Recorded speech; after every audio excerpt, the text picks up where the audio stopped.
Right. Hello everyone, thanks for tuning in. Just wanted to do a quick video here going over some information about the new flight of wines that we're serving by the glass in the restaurant, the Produttori del Barbaresco Nebbiolo flight. We'll talk a little bit about the grape, a little bit about the region, a little bit about the history of the winery, which I find really compelling, and then just give you a few talking points about the winery, and then hopefully capture a little bit of your interest in the flight, because I think it's pretty cool, and it's one of my favorite wineries, okay? I didn't bring it in because it's my favorite winery, right? I'm not that narcissistic. I brought it in because the wines are excellent. They go well with the menu. They're super versatile, and I think they're really indicative both of the region and the flight itself. Really captures the difference in quality between the different levels of production. The flight's $45. You get 9 ounces in total, so 3 ounces of each of these wines. So that works out to 9 ounces. So $45, 9 ounces, you know, not bad value, to be quite honest. I mean, if I was selling 5 ounces of this on its own, it would be $38 a glass. Okay, would be the same as the Freemark Abbey, Rutherford, that we serve by the glass. So this is we're talking about pretty good value here, and it's more interesting, frankly, than just a wine that you can order and have with dinner. Okay, so keep that in mind, right? It's not a $45 glass of wine.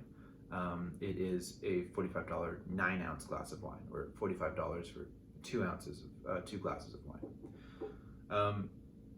I know we've done some seminars before on Italy. I think those were probably the first seminars I did, and I'm probably looking at 2 to 2.5 years ago at this point, just how long I've been at the restaurant. So I'm going to cover a little bit of information just about the grape first, Nebbiolo. Nebbiolo is the most famous, most well-known grape from the Piedmonte region of northern Italy. So if you can imagine where Turin or Milan are in sort of western Italy in the Alps, that's roughly speaking where Nebbiolo is from. Nebbiolo is the most famous grape, but it only accounts for about 9% of the plantings. It really only does well on certain hillsides. It needs really good vineyard sites in order to really produce good wines. So even though it's the most famous grape from the region, it's not the most planted grape in the region. Okay, Barbera, Dolcetto, Moscato would be the other grapes in the region that are planted in greater quantity than Nebbiolo. But nonetheless, all of the good wines, quite frankly, with very few exceptions, are made from Nebbiolo and are from sort of the Barolo Barbaresco region, which centers around the town of Alba. And Alba, you may connect that to the Alba white truffles that we've served in the past. So Alba is often considered one of the gastronomic hearts of Italy, and Alba truffles, the white truffles, the very aromatic truffles that we've served in the restaurant before for I think like $20-something a gram. That's from this region, okay? As is risotto. Risotto is from Piedmonte. It's where arboreal rice is cultivated, which is the rice that's used in risotto. So Nebbiolo the grape, think of it kind of honestly like a Pinot Noir. Think of it like Pinot Noir. It's Italian Pinot Noir. The difference is it has much more tannin. Okay, so you're getting much more of that mouth-drying, structured character in the wine than you are getting from, say, a Burgundy. But for the most part, otherwise, you know, that would be the closest comparison. Would be Burgundy to Barbaresco, or Burgundy and Pinot Noir to, you know, Barbaresco, Barolo, and Nebbiolo the grape. So that's often how I describe it to guests who aren't familiar with it. A lot of the tasting notes with Nebbiolo are very similar to Pinot Noir. Both have kind of a tar and roses character, as well as kind of a bright red cherry thing going on as well. I would say layered onto that with Nebbiolo would also be a little bit of like that classic Italian dustiness, which I find present in a lot of Sangiovese and in Nebbiolo, and sometimes other wines as well. I mean, I'm not quite sure what causes it, but for me it always makes me think of sort of the dust being kicked up from a gravel road as you're driving down it. There's that kind of texture, that scent, and that kind of feeling is what I get from a lot of Italian wines. And one of the things that I love about Italian wines, to be quite honest, is that dustiness. So Nebbiolo the grape, the reason it's called Nebbiolo, nebbia means fog, and this region has fog late in the year, which really just slows the ripening process, and Nebbiolo really seems to love that fog. So they called it Nebbiolo as like the sort of the little foggy one, or the foggy grape, or something like that. In the region, there are two kind of major centers for the production of Nebbiolo into quality wine. There's Barolo and there's Barbaresco. And Barolo is probably the more famous one. It's a bigger region. And it's known for a little bit more of what's called maybe a muscular or a structured style of Nebbiolo. The wines are a little bit more full-bodied in Barolo than they are in Barbaresco. Barbaresco is known for being a little bit more floral, a little bit more aromatic, still very structured, still quite high in tannin. You're looking at tannic wines here. These wines are tannic. They're dry Italian wines for sure, but Barolo is more full-bodied and a little bit more structured and tannic, and Barbaresco tends to be a little bit sort of more approachable in its youth, right? A little bit more supple, a little bit more floral and expressive when it's young, which is great because these wines are essentially current releases. So having them be accessible is important when you're pouring them in a restaurant. People aren't taking 10 years to drink their glass of wine. They're doing it in an hour. So within the region, there's sort of multiple levels of quality, which are expressed in these different wines. There's the Langhe region, which is the large region. And then there is the Barbaresco region, which is one of the towns in the Langhe region. And then there is the specific vineyards within the town of Barbaresco. So if you think of it like a series of like concentric circles, as you go from the large circle to the smaller circles, you are increasing in quality. Which is exactly what these wines are doing. So this is from the Langhe region, which surrounds the town of Alba.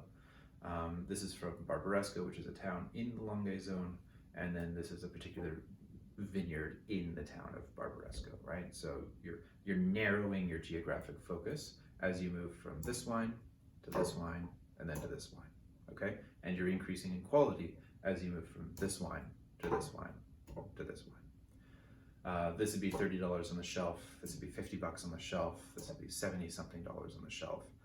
So you're getting from really something that you can drink daily to something you drink once in a while. But otherwise, the wines are all 100% the same grape. They are all 100% the same producer, and they are all 100% delicious. So I'll talk a little bit about the winery now, Produttori del Barbaresco. So Produttori del Barbaresco was founded in the 1950s.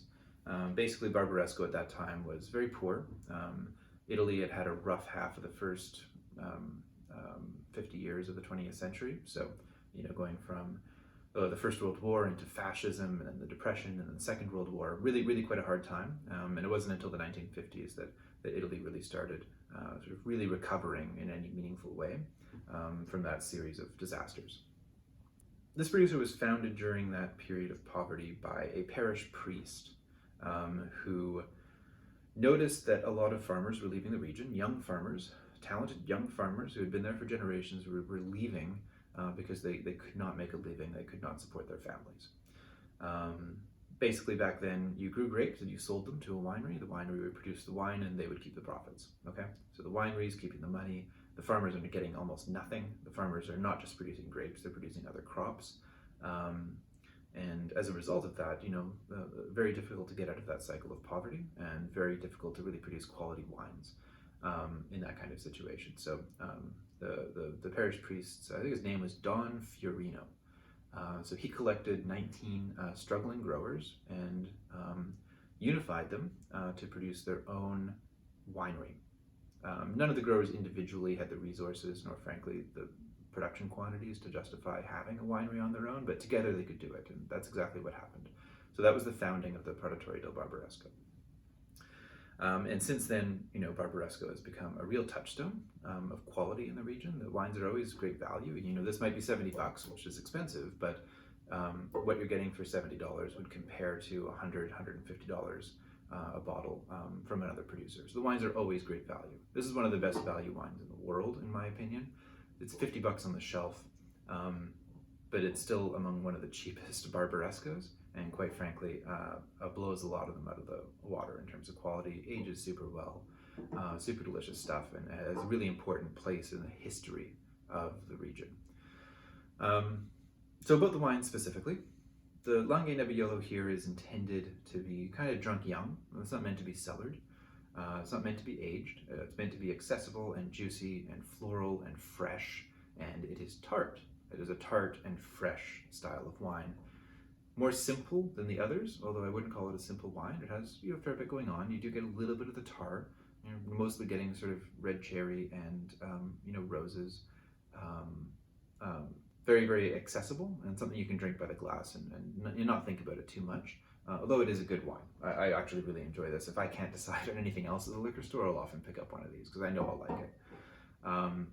As you move up in quality from this wine to this one, you're going from the Langhe region, that outer concentric circle, to the slightly more narrow or slightly more focused concentric circle of just the town of Barbaresco.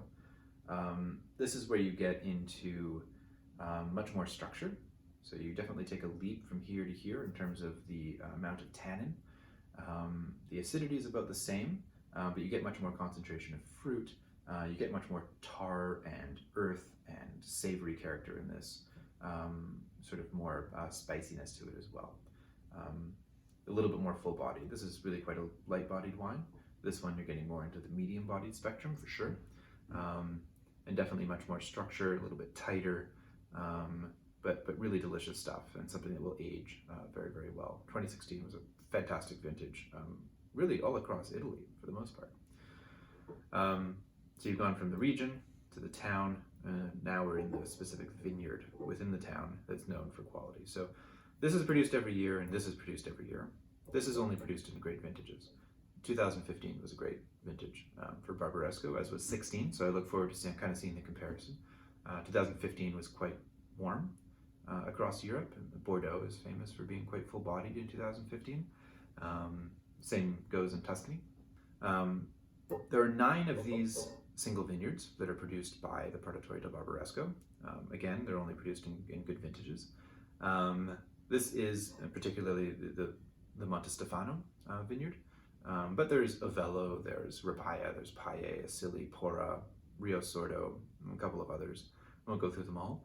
They're all a little bit different, and if you take a look at the feature page in the wine list, you will see that I've got just a couple words about each one in broad strokes. If you want to take a look at it, it's a good reference. I still look at it before I take these over. I didn't necessarily have them all memorized at this point, but I remind myself quickly what each of the vineyards are like before I kind of walk over to the table. So it's going to be good for you if you ever get stuck with having to do this flight by yourself, which you may have to do at some point. It's conceivable that I might not be available at that moment, or it happens, unfortunately, that Assam can't always deliver wines, as you know, as much as we try. So just having that little sheet there, that's your reference point for how to talk just very quickly about what the wine is like. And then generally speaking, in the same way that you took a step up in levels of tannin and levels of complexity and levels of savoriness from this wine to this wine, you're taking sort of an equivalent step up to this wine. All of the reservas are going to be a little bit higher in tannin. They're all going to show more complexity, and they are all going to show some interesting facet of Nebbiolo, whether it's mintiness sometimes, or its savoriness, or its gaminess, or in this case, with the Monte Stefano, known for having a kind of rust or iron kind of character to it, as well as a bit of spiciness also. So really quite tannic. Definitely encourage the customer to be swirling the wine a little bit in the glass just to get a little bit of air into it. Or start with drinking this wine and then drink that one and then drink this one. So it's got a little bit of time to open up in the glass. But these are really delicious wines, and part of the reason I wanted to do this flight is because, quite frankly, I wanted to taste all of these. And as we move, so basically as we finish one of these bottles, I might move to a different vineyard, right? So I might do the Moncongada next, or I might do the Paille or the Rabaya or the Rio Sordo next, after the Monte Stefano. So it's going to be the sommelier's choice of which single vineyard wine we're opening. These two are always going to stay the same. The vintage may change at some point depending on what the release is, but this wine will be changing between vineyards depending on what we decide to open at that particular moment. But it's always going to be one of the Reserva level quality levels. So I think that just about covers it. I'm going to do a couple more videos here as well, talking about some other wines that I really enjoy and that are new to the list, and then hopefully we can get some kind of like compendium or a series of videos that you can revisit and remind yourself what the wines are like. If you've got questions or you want to taste some of these, you let me know. We're going to be careful about it. I'm going to be trying to do it one-on-one for the most part with everybody. So it'll take a little while maybe to get everyone tasting on the wines, but you should be able to talk about them a little bit after this video. It's really quite a simple flight. Again, increasing quality while everything else stays the same. You're really just isolating the differences in quality between the different levels of production in this particular winery. And this particular winery has a cool story. I'm going to send this video out. I guess I'll send a link by email. In that email, there'll also be a link to the I'll Drink to That podcast, which is a great resource for you. Just listen to it. I'm going to link specifically, or try to link specifically, the episode where they talk about the Produttori del Barbaresco. And I'll also have a little cheat sheet for you guys to sort of see a single page document kind of summarizing the main points about the flight. So again, thanks for tuning in, and I'll see you at work.